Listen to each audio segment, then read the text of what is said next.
오늘 복음 말씀은 가나의 혼인잔치에 대한 이야기입니다. 가나의 혼인잔치가 왜 예수님의 첫 번째 기적이 되었을까 생각해 보았습니다. 그것은 아마도 성모님과 예수님의 관계에 대해서 우리에게 좀 더 많은 묵상거리를 주게 되는 계기가 되지 않나라는 생각을 해보게 됩니다. 오늘 예수님과 성모님에 대한 관계를 한번 생각해 보았으면 좋겠습니다. 성모님은 항상 예수님 계시는 곳에 함께 있었습니다. 잉태하는 순간부터 예수님의 어린 시절, 그리고 공생활, 마지막으로 십자가에서 돌아가시는 그 순간까지 함께 계셨습니다. 물론 같이 있지 않는 시간도 있을지 모르겠지만 성모님은 언제든지 언제나 항상 영적으로는 예수님과 함께 있었습니다. 오늘 복음 말씀에서도 오늘 시작 표현을 이렇게 하고 있습니다. 그때 갈릴레아 카나에서 혼인잔치가 있었는데 예수님의 어머니도 거기에 계셨다. 예수님도 제자들과 함께 그 혼인잔치의 초대를 받으셨다. 이처럼 성모님은 드러나진 않지만 항상 예수님 곁에 있었습니다. 그리고 카나의 혼인잔치에서 성모님은 딱 두 마디만을 하셨습니다. 포도주가 없구나. 그리고 무엇이든지 그가 시키는 대로 하여라 라고 두 말씀을 하셨습니다. 이 성모님의 말씀에서 저는 다시 한번 예수님의 탄생에 대한 신비를 묵상해 보게 됩니다. 마테오복음에서 천사가 이렇게 요셉에게 이야기를 합니다. 보아라, 동정녀가 아들을 낳으리니 그 이름을 임마누엘이라 하리라. 임마누엘은 하느님께서 우리와 함께 계시다라는 뜻입니다.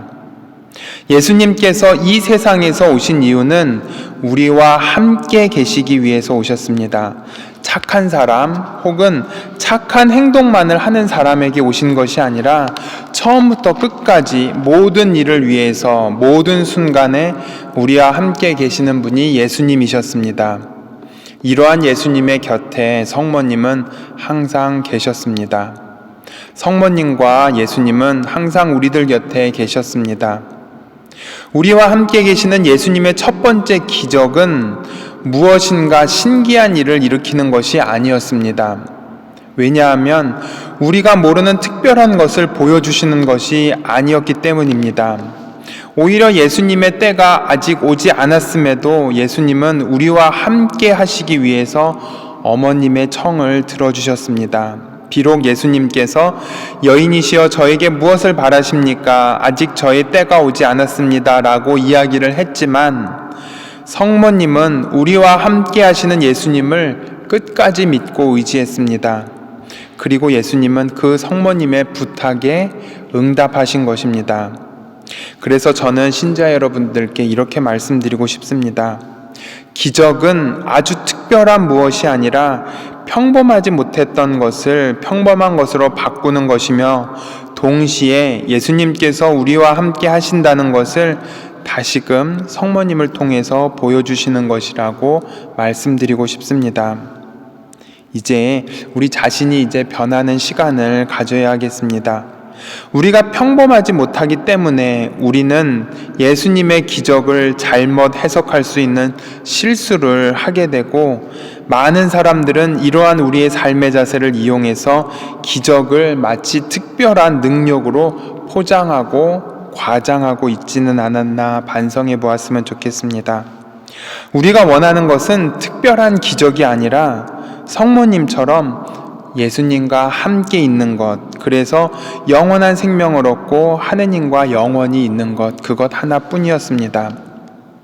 우리가 공경하는 성인들의 삶도 한번 돌아보시기 바랍니다. 그들은 정말로 너무나 평범한 삶을 사신 분이십니다.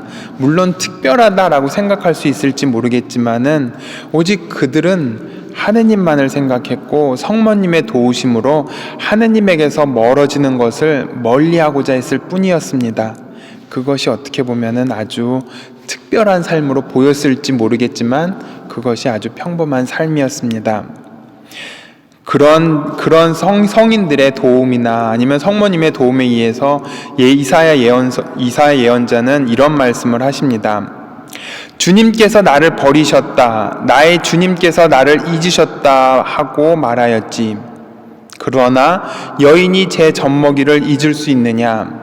제 몸에서 난 아기를 가엾이 여기지 않을 수 있느냐?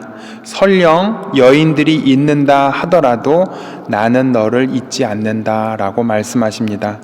즉 하느님도 많은 사람들이 너희를 잊을지 몰라도 당신만큼은 우리 한 사람 한 사람을 잊지 않으신다고 말씀하십니다. 하느님께서 우리를 잊지 않는 것, 그것이 평범한 진리이면서 기적이었습니다. 인간이 포기해도 하느님은 우리를 끝까지 포기하지 않으셨습니다. 그래서 성모님은 포도주가 없구나, 그리고 무엇이든지 그가 시키는 대로 하여라 라고 말씀하신 이유가 바로 여기에 있었던 것입니다. 예수님의 탄생과 첫 번째 기적, 그리고 십자가상의 죽음까지 성모님은 항상 예수님 곁에 있었습니다. 그리고 기도하셨습니다. 이 몸은 주님의 종입니다. 그대로 제게 이루어지소서라고 말입니다. 이 기도는 우리가 원할 때만 드리는 청원 기도가 아닙니다. 이제와 항상 영원히 드려야 하는 영광송과도 같은 기도입니다. 바로 이러한 기도 안에서 우리는 기적을 새롭게 바라볼 수 있는 능력이 생기는 것입니다. 예수님이 계신 곳에 성모님은 항상 함께 계셨다는 사실을 오늘 묵상하면서 우리가 하느님께 청하는 기적이 무엇인지 잠시 묵상해 보는 시간을 가져야겠습니다. 우리가 하느님께 청하는 것은 항상 함께 있게 해달라고 하는 기도, 그것 하나면 충분할 것 같습니다. 잠시 묵상하겠습니다.